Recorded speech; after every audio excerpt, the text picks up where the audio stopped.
Here we go, everybody. Let's get into the MMA session. Here we are to talk about UFC 240, Holloway versus Edgar, with your host, David and the Modern Man.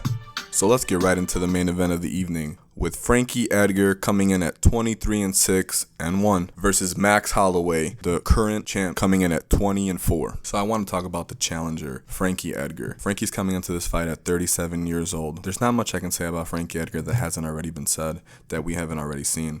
We know that he's a wrestle boxer. We know that he has amazing cardio, an everlasting chin, everlasting willpower, aside from the Ortega knockout, of course. But other than the Ortega knockout, he really doesn't lose to anybody other than Jose Aldo, when he did lose to Benson Henderson all those years ago. What we need to see in this fight is what Frankie Edgar is known for: getting his opponent to the ground, controlling him, and or ground and pounding him. But for everything that's been talked about in regards to Max not fighting someone like Frankie Edgar, we haven't necessarily seen Frankie Edgar fight someone like Max, someone who's very long and lanky, really good on the outside, trying to keep the distance, gonna patter you up, not try to knock you out with any single strike. Max is gonna have just as much endurance, as far as we know, as Frankie Edgar, which is usually one of Frankie Edgar's main assets and keys. So in this fight, we're really gonna find out if Max is really as good as we all think he is on the outside, and is able to keep Frankie at bay, pepper him up, slow him down, and then change the momentum of the fight, start slowly pushing Edgar up against the fence and start beating him up more, keeping him on the outside instead of Max being on the outside. So what we really do need to see Frankie doing is getting Max on the ground, which where I see that happening is against the fence. Frankie's going to have to get his hands locked underneath Max's butt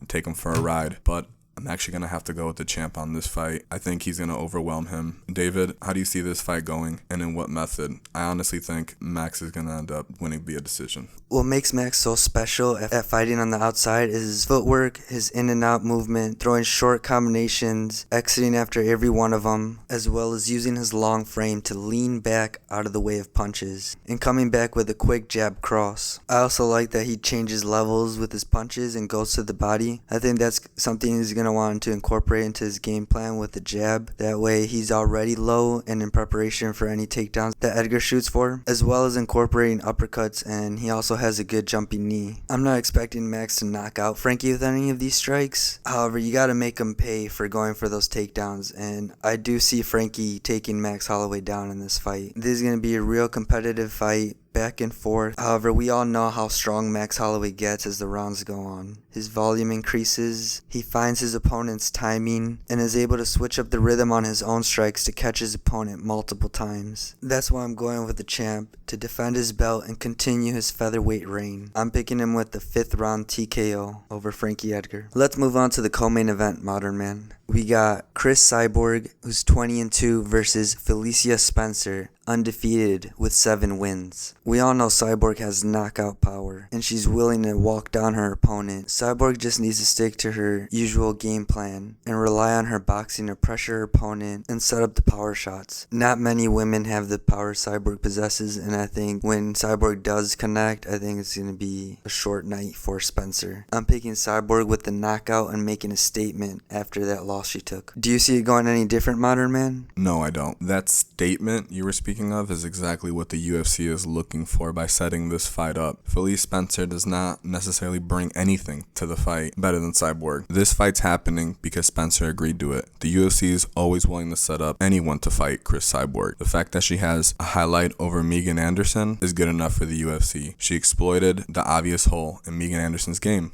and Megan Anderson exploited the holes in her game. She doesn't have very good stand-up. She only has that front kick. And in my method of victory, I actually see Cris Cyborg catching that front kick and countering her with a hard hook and knocking her clean out or stunning her immediately after that in the first round.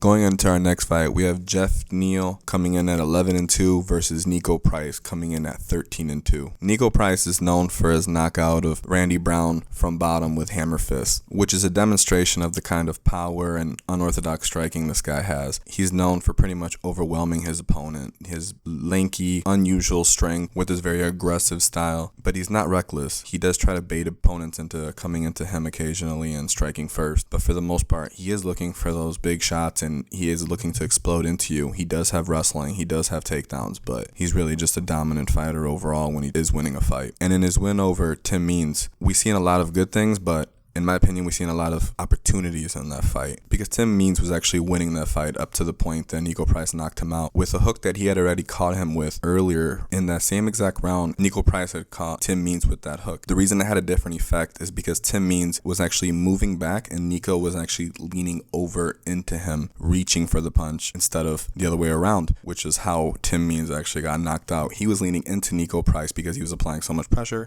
Niko caught him with that same exact hook. Niko was looking for it, but that's an example of Niko was looking for that because Tim Means was neutralizing his jab. Once you neutralize his jab, which is his only real setup, he's just coming at you with power hooks. This fight's going to end up being a stand-up striking match in my opinion. These guys are going to stay at kickboxing range and even boxing range and exchange with each other. Both of them, as in Jeff Neal and Niko Price, are both physically imposing people, very fast and explosive, looking to overwhelm their opponent. So in this fight, I'm actually going to pick Jeff Neal. I think he's a little more clean with his punches, a little more clean with the strikes overall, and faster. David, in this fight, that's going to end up being a nice barn burner. Who do you have? I'm going with Jeff Neal as well. I think the speed is going to be a huge determining factor in this fight. Jeff uses a sound game plan, fighting on the outside, using his quickness and explosiveness to decide when to engage. Being a southpaw, he uses his lead hook to counter the opponent's jab. He also has that quick left head kick, which can come even faster against an orthodox fighter, coming from an angle directly to the chin versus over the opponent's shoulder from the other side. I agree with you, Modern Man, that this is going to be a competitive fight. Jeff Neal's going to use his patient approach and fight IQ to find his openings and slowly pick apart Niko Price, eventually dropping him in the third round. We also have a flyweight bout between Deiveson Figueiredo, who's 15-1, versus Alexander Pantoja with a record of 21-3.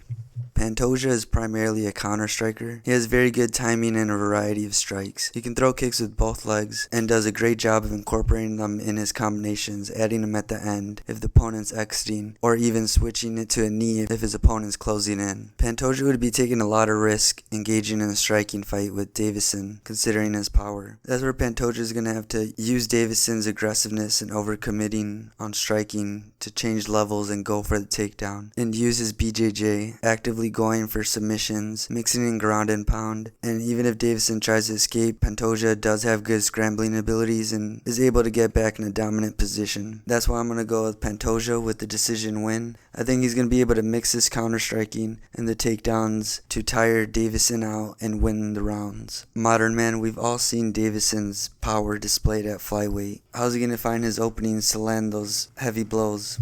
His opportunity will be in the stand-up exchange and when Pantoja is waiting for him.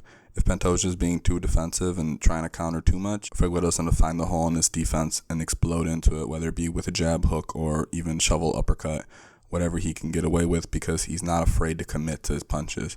He's not necessarily an inhuman, unnatural power puncher for his weight class. What he is someone in his weight class who throws his whole body into his punches and commits to them with full tenacity and aggressiveness. All of his finishes have come from step-in punches that have led to his opponents being stunned and finished with TKO punches. If he does get taken down, he's definitely shown the ability to get back up, but he's a little inactive off his back, which is going to be an issue in this fight. Even if he doesn't get submitted, he can lose rounds that way, which is going to be an issue for him strategically if he chooses to surrender to the position.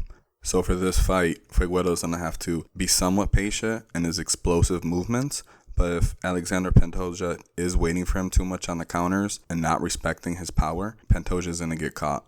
And for this fight, I don't see Figueiredo falling into the same issues or traps that he did with Formiga. He's going to be just as aggressive as he always is. His hips are going to be on point. He's not going to let Pantoja take him down. I actually see him taking Pantoja down in order to neutralize Pantoja's top pressure game. So I actually have Figueiredo winning via decision. I see a lot of ground and pound happening. I see a lot of top game from Figueiredo when he gets on top, and Alexander Pantoja being very weary of him in the stand-up. Another fight on the prelims I'm keeping an eye out is Canadian prospect Hakeem Dawodu. I'm expecting him to control every aspect of this fight. I expect him to finish his fight quickly and continue his move up the ranks, the featherweight division. Modern Man, is there anything else that catches your eye on this card?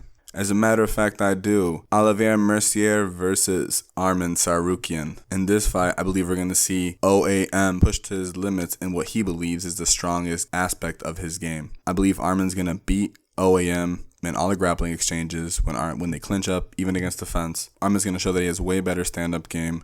I see him actually finishing OAM in the second round, hurting him on the feet and finishing him with strikes on the ground. So those are our predictions. We ain't dissing nor dismissing. We're just hoping we hitting.